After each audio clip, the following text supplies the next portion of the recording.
Uh, Good afternoon, everyone. Gabe Velazquez here with you, transparenttradesolutions.com on a Tuesday, third day of February. Sell-off underway. It's obviously if you're in front of your screen, you're watching. Let's get right into the charts. Again, subscribe to the newsletter and give me a thumbs up. Join the channel. I do have another class coming up. I'll be running classes probably once or twice a month. Uh, in any event, let's get right into basically if you just strip away all the noise and look at the charts for where they're at, I think you really the bottom line is we continue to be in a range. I mean, that's really this morning, yeah, actually Sunday was interesting. They took it all the way down to 80.68 there. This is the S&P futures we're looking at. Took these down to 68.63. As you know, the market recovered Monday morning. Then we had recovery all the way up to the top of the range, which ended up to be a little bit of a supply zone here, the drop. And now we are back towards the bottom of the range, again, trying to bounce. Would not shock me if we come in tomorrow and we are right back somewhere in here. So this kind of whippy back and forth, I think, is going to continue to persist until the mega caps. This is the theme until the mega caps trade in unison, either up or down, and we get this. That's probably what's going to continue to happen. I don't see much changing really. If we break below 6,800, then we could have a problem. But even below the surface, there's still lots of rotation going on. Not as clean on the not as clean a level on the Nasdaq. Basically, Nasdaq is not right where the Sunday lows are, trying to bounce as well. And so this is again uh, more or less you've got the same dynamic. Again, not as clean. We just came up to the prior highs up here, and again, if we break 20, let's call it 25K.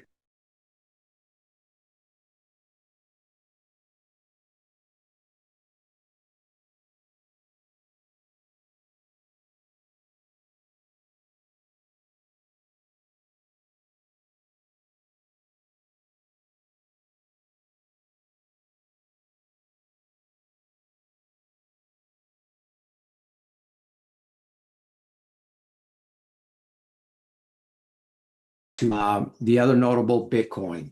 Uh, Bitcoin just getting trashed again. And where's the bottom in Bitcoin? Obviously, nobody knows. The only levels you can really point to perhaps is 70K, maybe even 50K. Sentiment in Bitcoin is getting very, very pessimistic. So I think we may get a bounce here.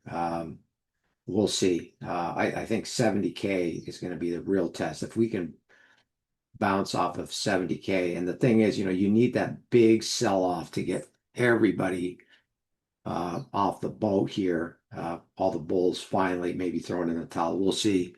Rest of the factors here, we got VIX. Interestingly, the VIX is not even at 20. So I don't know. This is the other thing. Are we going to need a VIX at 28? We'll see. Rates back and forth similarly, try to hit 430 backing away. The dollar not really reacting much to today, kind of just consolidating. This has been obviously a key uh, market where we sold off last week. About a week ago, we attempted a bounce after the nomination of the new Fed chair, and now we're kind of just trading sideways. So there's nothing there. Also, as everybody knows, we had that huge sell-off in gold and silver. I wrote about it over the weekend. Um, I think we're kind of in no man's land. This literally could go either way here. If you're bullish, you still have to, I think you'd have to go lower, maybe down to, notice we did bounce on gold. off of the 40, let's call it,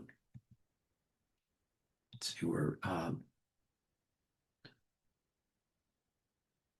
yeah, so we bounced off of this area here. Let's call it about 4,400-ish.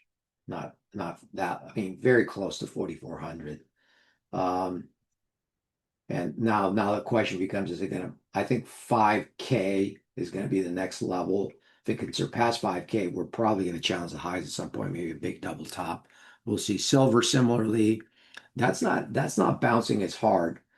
This thing probably silver may have some further consolidation here. I think on silver, it did bounce out. You got 70 as the support now, and I think around 90, yeah, let's call it $100 an ounce. I think it's going to be the next level to look at on silver.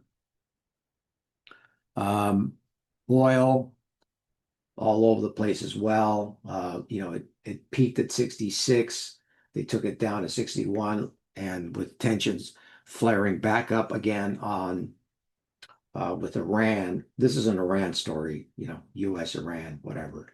So now oil is coming right back up again.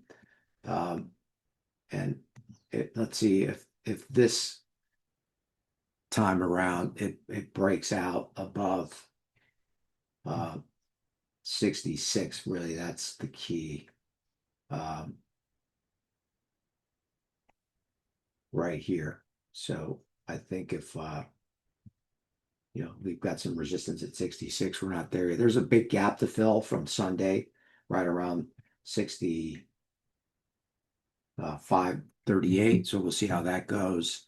And then nat gas, huge volatility after the huge run up even into Friday. We were at like 17 on UNG, and now it's back down to like traded back down to like 12, and stabilizing a bit here.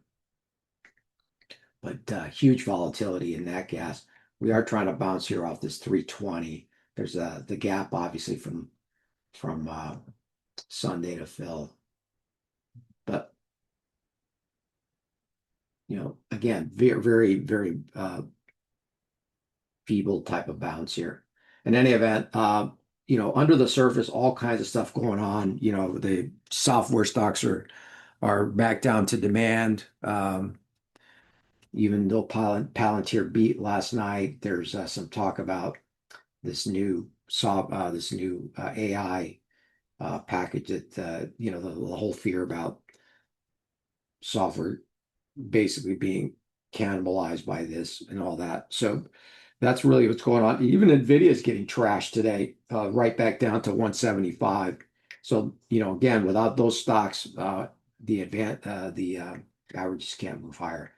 We'll see if we got AMD tonight. We've got Google on Wednesday and Amazon on Thursday. Let's see what happens there. I think the jobs number is going to be delayed because of the shutdown, even though the shutdown uh, is ending. Not sure, but that would be interesting to see. In any event, uh, just again, if you're trading the indexes, it's range trading. Buy low, sell high, buy at the bottom end of the range, sell at the top end of the range. Um, if you're trading indexes, that's really the takeaway here. Okay. All right. Have a great rest of the week. See you Friday. Take care.